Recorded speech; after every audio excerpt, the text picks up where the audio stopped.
Assalamualaikum warahmatullahi wabarakatuh.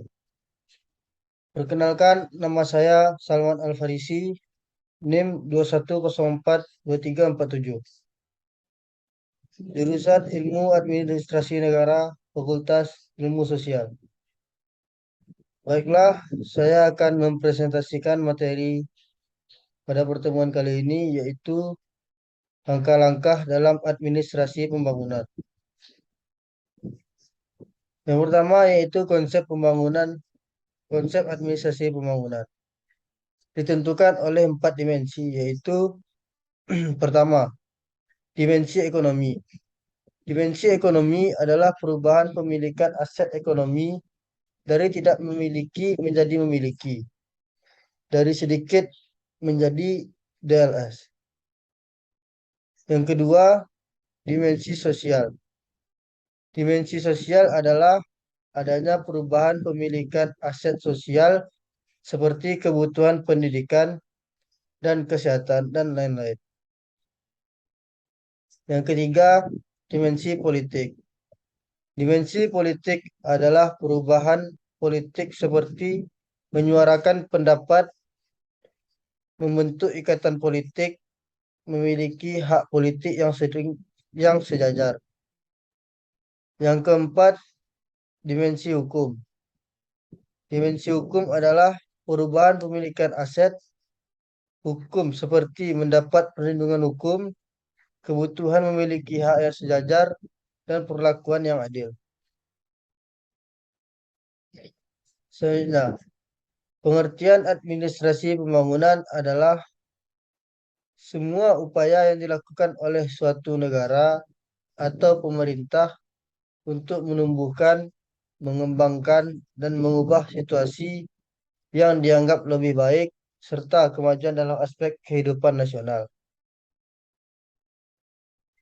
Administrasi pembangunan yang sedang dikembangkan berasal dari disiplin ilmu sebelumnya, yaitu dari administrasi negara.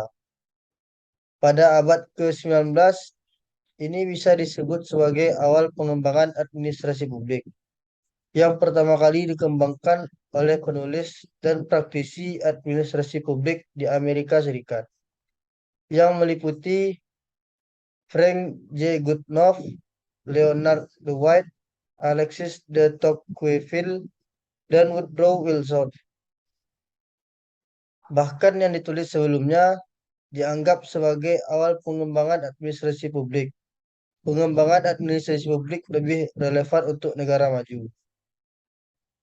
Penumbuhan motivasi untuk membangun. Rakyat sering termotivasi untuk memperbaiki mutu hidupnya, padahal konsep pembangunan justru mengandung pandangan bahwa melalui kegiatan pembangunan, mutu hidup dalam semua aspeknya dapat diubah dalam arti peningkatannya. Para elit administratif di lingkungan pemerintahan melalui kerjasama dengan berbagai kelompok elit lainnya, terutama elit politik, elit dunia usaha, dan elit pembentuk opini masyarakat. Selanjutnya, perumusan dan pengambilan keputusan politik. Keterlibatan pemerintah dalam perumusan dan pengambilan keputusan politik sangat diperlukan, bukan saja karena perumusan dan pengambilan keputusan politik tidak bisa dipisahkan dari pelaksanaannya, akan tetapi juga juga karena berbagai pertimbangan lain seperti yang pertama, pemerintah memiliki berbagai jenis informasi sebagai salah satu bahan masukan yang sangat mungkin tidak dimiliki oleh pihak manapun dalam negara. Yang B, hanya pemerintahlah yang memiliki aparat yang menjangkau seluruh pelosok wilayah kekuasaan negara. Yang C, pada akhirnya pemerintah harus mempertanggungjawabkan tindakan operasional yang dilakukan kepada pemegang tertinggi kedaulatan dalam negara, yaitu rakyat. Selanjutnya, fungsi administrasi pembangunan. Untuk administrasi ini sendiri dapat dibagi menjadi beberapa fungsi di dalamnya, yaitu menyusun rencana dan program kerja Departemen Administrasi Pembangunan, persiapan bimbingan teknis tentang pelaksanaan program pembangunan, memfasilitasi pengadaan barang dan jasa, pemantauan, evaluasi, dan pelaporan. Pengumpulan bahan dan studi hukum dan peraturan yang terkait dengan bidang kegiatan masing-masing.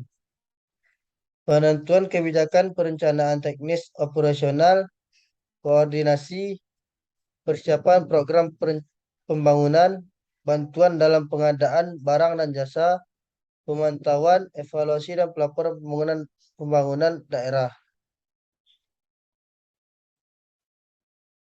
Selanjutnya,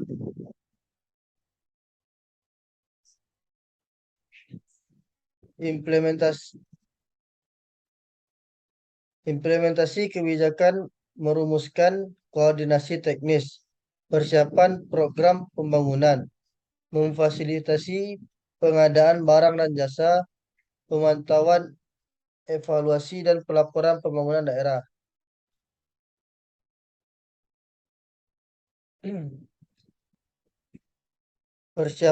Selanjutnya persiapan bahan untuk pemantauan, evaluasi, dan pelaporan pertemuan, eksekusi anggaran, dan implementasi pengembangan oleh organisasi perangkat keras regional. Selanjutnya itu coaching, kepemimpinan dan mengarahkan bawahan ke tugas. Selanjutnya persiapan proposal dan pertimbangan atasan tentang langkah-langkah dan tindakan yang harus diambil dalam bidang pekerjaan mereka. Selanjutnya pengantar layanan administrasi dan bagian dokumentasi. Selanjutnya penyelesaian tugas resmi lainnya yang ditetapkan oleh otoritas. Selanjutnya melaporkan hasil menyelesaikan tugas kepada atasan.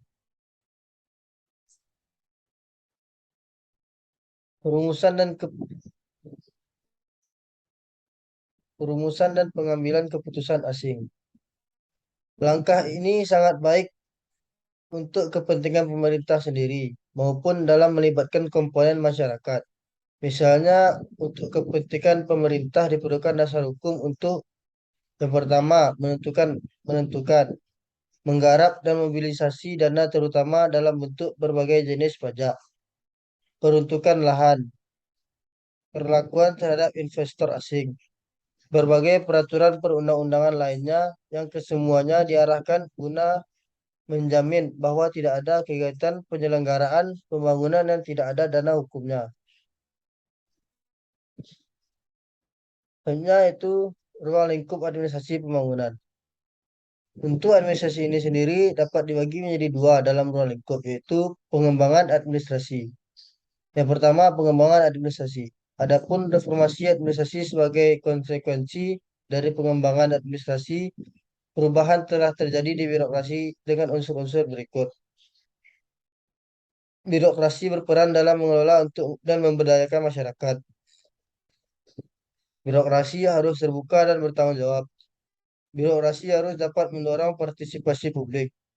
Birokrasi seharusnya tidak berada di pihak yang kuat, tetapi fokus pada yang kurang kuat. Yang kedua, kantor pengembangan. Adapun reformasi administrasi sebagai konsekuensi dari pengembangan administrasi, perubahan telah terjadi di birokrasi dengan unsur-unsur berikut. Birokrasi memainkan peran penting dalam mengelola dan memberdayakan masyarakat. Birokrasi harus terbuka dan bertanggung jawab. Birokrasi harus dapat mendorong partisipasi publik. Birokrasi seharusnya tidak berada di pihak yang kuat, tapi fokus pada yang kurang kuat. Baiklah, sekian yang dapat saya sampaikan. Assalamualaikum warahmatullahi wabarakatuh.